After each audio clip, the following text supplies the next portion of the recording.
introducing me, and thank you to the organizers for having me.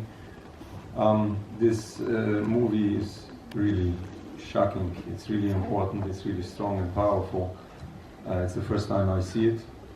And it's very important, especially for Americans, American Jews, because unfortunately the Zionist propaganda has managed to make people believe that if you are Jewish, you have to support Israel. If you don't support Israel, then something is a problem with your Jewishness. And this is very important to overcome. Unfortunately, the situation in Gaza, the situation in Palestine is terrible, especially in the last couple of months, which most of us are familiar with. I visited Gaza in 2009. This was after the beginning of the siege, and it was terrible at that time, and it's way worse today. As a Jewish person, I would like to say and have people understand that even if the state of Israel would be in favor of the Jewish people, we should never do crimes to others for our interest. According to Judaism, all of this is criminal, all of this is forbidden. The concept of creating a sovereign homeland for Jews goes in total contrast to basics of Jewish belief. Killing and stealing, oppressing an entire people, all of this is totally forbidden. But it happens to be that the state of Israel is a danger to the Jewish people. Jewish people lived in peace. Well, what was mentioned in the movie about Auschwitz, it's my grandparents, it's my communities who suffered, who were tortured and mass murdered in the Holocaust.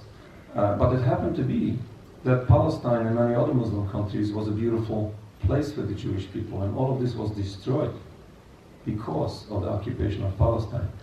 The state of Israel is, in addition to all crimes done to the Palestinian people, it's a true danger, it's a true threat for the Jewish people as well. We have to understand the difference between Judaism and Zionism, otherwise we all get confused. Judaism is a religion only, no politics to it, versus Zionism, which is a purely political movement, does not represent Judaism as a religion and does not represent world Jewry. Yes, you have some Jewish people who support the state of Israel.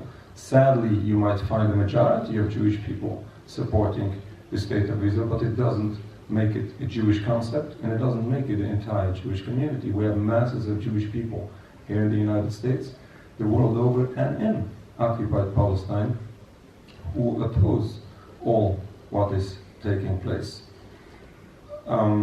It's an embarrassment to the Jewish people when all of this is being done supposedly in our name, and it's a desecration of the Jewish religion when sadly the Jewish religion is being misused to justify all these crimes. And finally, by conflating Judaism with Zionism, by labeling every criticism to Israel with anti-Semitism, what that does is, in addition to its being unfair for the Palestinian people who deserve freedom and deserve the right to speak up when they are being oppressed, in addition to that, it is making all Jews accountable to all crimes taking place. And again, this is in addition to all dangers to the Palestinian people, it is dangerous for the Jewish people. We have to overcome this propaganda. We have to realize and help others overcome this, to understand, to remember the difference between Judaism and Zionism, and in no way it should be conflated, in order to be free to speak up to what we believe is right and to condemn what we believe is wrong. And we should do everything we can to stop this occupation, to stop this genocide, to stop this injustice, to stop this violation of international law and violation of Judaism.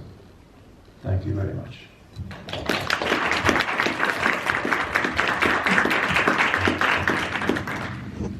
A very good question is being asked all the time.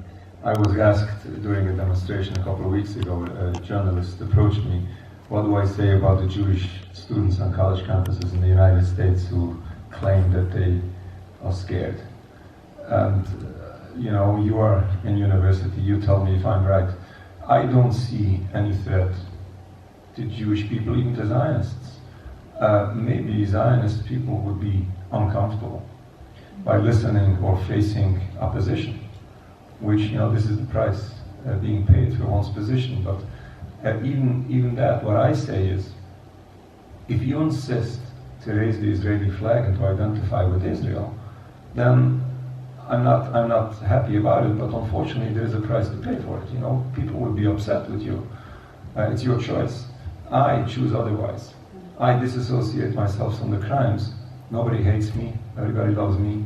There's no problem, and that's it. And again, as was said before, saying that this is anti-Semitism basically is harmful for Jews, because then people no longer care about anti-Semitism, because people don't want to go along with these crimes, and rightfully they oppose it. I'm not saying that my advice is the best, but in my experience, especially with Jewish people, we have to address, and I try to address this in my couple of words I said before, we are concerned about the Jewish people. We all are in danger. It's not only the Palestinian people. You know what? Forget about the Palestinians for a moment. We are all in danger. Why? Because something is done. Now, let's not debate so much for the first step. Let's not debate how wrong Israel is for the Palestinian people. But it is obviously dangerous for the Jewish people. And if we are concerned about an October 7th that happened, and if we are concerned it shouldn't happen again, we should wake up. Because I say every reasonable person would predict prior to October 7th that something is going to happen. Not because we want it to happen, not because we justify each and every step which is happening, but unfortunately this is predictable. After October 7th, God have mercy, what can happen? And this is not in favor of the Jewish people. This is the first step, but we have to come back to Palestine. What is done to Palestine, not only this genocide since October 7th, but is going on for the entire occupation for over 75 years, is ridiculously wrong. And I have to add what I said before. It's not my opinion. It's Secretary General of the United Nations said a couple of weeks after October 7th. What happened on October 7th didn't happen out of a vacuum. It was the result of decades of occupation. Again, nobody enjoys what happened. But unfortunately, this is predicted before. And if we are seriously concerned about the well-being of the Jewish people, we should rethink. Thank you.